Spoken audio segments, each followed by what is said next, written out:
สบายดีท่านผู้ชมยินดีต้อนรับประธานเข้าสู่การรายงานข่าวต่างประเทศซึ่งเฮามาติดตามกันที่กัมพูชีเฉลิมฉลองวันชาติครบรอบ72 ปี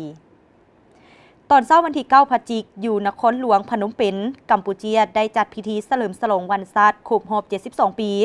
และวันสร้างตั้งกองทัพพระบรมวงศานุวงศ์กัมพูชี9 พฤศจิกายน 1953 หา 9 พฤศจิกายน 2025พิธีได้ดำเนินไปภายใต้การเป็นประธานของกษัตริย์นรดมศรีหามุนี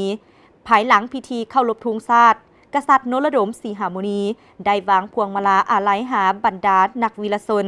นักรบเสียสละชีวิตเพื่อชาติใต้ทวนไฟในอนุสาวรีย์เอกราชอยู่ใจกลางนครหลวงพนมเปญ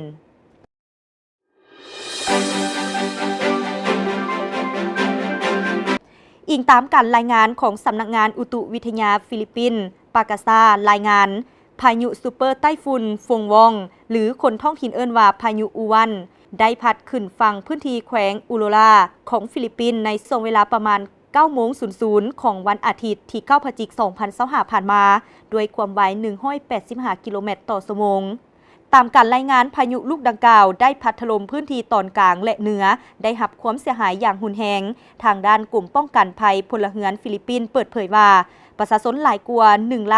1,179,086 คนหรือประมาณ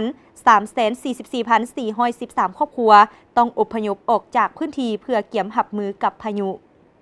ท่านผู้ชมและนั่นก็แม่นเหตุการณ์ต่างๆที่เกิดขึ้นอยู่ภายในต่างประเทศและมาฮอดนี้เวลาของทางภาคข่าวต่างประเทศก็ได้หมดเวลาเพียงเท่านี้ขอบใจทุกท่านที่ให้เกียรติติดตามรับชมพบกันใหม่ในมื้อหน้าสำหรับมื้อนี้สบายดี